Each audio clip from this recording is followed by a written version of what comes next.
All right, welcome back to Module 8. We're going to put it all together now. So everything that you've learned, everything that we've talked about, we're going to use most of that stuff to put together some sort of a presentation using the data that we have with us today. And before we start with the data, what I want to do is click on the PowerPoint. And I've already set up kind of a shell of a PowerPoint just for ease of use for teaching this course. This isn't a PowerPoint course, but what I do want to do is talk a little bit about how to tell a story to data with data, and a little bit about how to set up a PowerPoint so that you have a rough outline every time you go to set up a presentation. So pretty much one of my biggest pet peeves is when people put presentations together and they don't have an agenda. You should always have an agenda, and that agenda should consist of several different elements depending on what your audience is and what the story is you're trying to tell. But a typical type of agenda that I would put together always includes an executive summary, which you would fill out last. It comes first in the deck, but you would fill it out last based on the information that you have.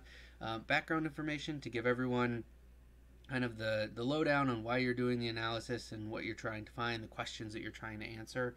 Actual data analysis, so this is would be where the charts and graphs are displayed, some conclusions about those data, and then recommendations and next steps. And again, that's one of my biggest pet peeves is when people do presentations and there is no recommendations and next steps. And they don't have to be groundbreaking, they don't have to be too complex, just a way to continue to move the ball down the field, so to speak, with the analysis and what you're going to do next with it. So I've outlined and put in some slides for each of those different areas. So what we're going to do now is we're going to go into our data and we're going to start to fill in some of this PowerPoint. So let's get into our data. And what we're going to do, as we learned before in Module 5 on pivot tables, is that we're going to insert a pivot table. So I'm going to do Control Shift to the right, Control Shift down. Oop. Let's try that again. Control Shift to the right.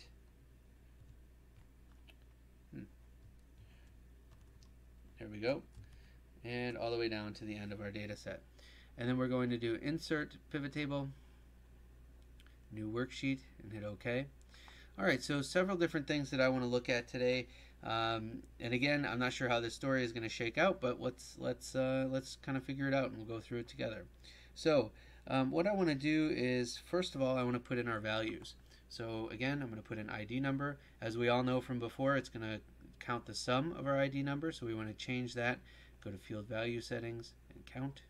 So we're going to see our 500 people there.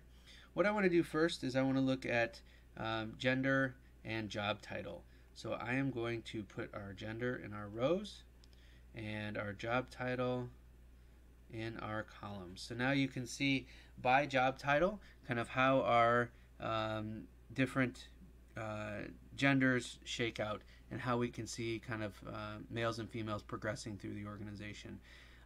One thing that you could do is that you could take this pivot table and you could highlight these rows and columns, and you could say pivot chart up here at the top, and you could insert a pivot chart, and let's just do a stacked bar chart 100% that looks like that, and we're going to say OK.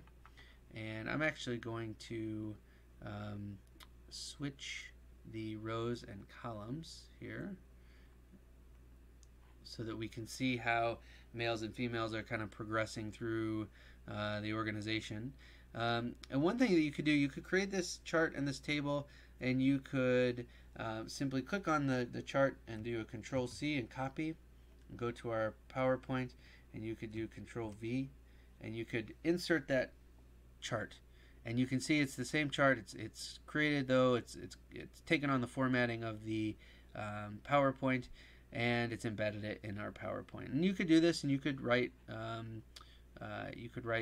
your analysis based on this. So let's do that right now. Let's say we want to use this chart in our analysis, and we want to say here, although women struggle to to reach above, looks like about 20%, and most of the job titles, the VP of engineering is a woman. I don't know. So some sort of interesting tidbit about the data that you see. And so we can put that in there, and our chart would be there, and we can move on. The trick, though, is that because this chart is embedded, and it's actually still linked to our Excel spreadsheet, if we come back here to our Excel spreadsheet, and let's say we're doing some sort of analysis, and we forget that this is linked to our Excel spreadsheet, and we uncheck our Vice President of Engineering, it's going to go away here, and it's also going to not show up anymore here. And so this data point that we've put in our analysis, we don't show that in our data anymore.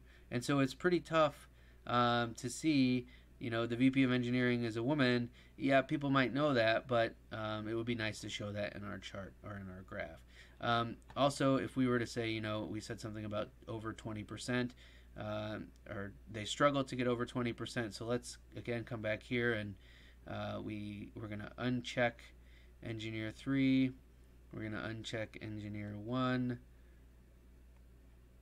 And those are our 3 bar charts. And we come back to our pivot table. Well, it would appear to anyone reading this that, you know, we say although women struggle to reach above 20%, somebody's going to say, well, look, 20% is right here, and 2 of your 3 job titles are above 20%. So my caution there is to, when you embed charts into PowerPoint that are linked to Excel spreadsheets, be very, very careful, because when you do come back to the Excel and you change the pivot table that these are built upon, those charts will change, and it will change in your PowerPoint as well.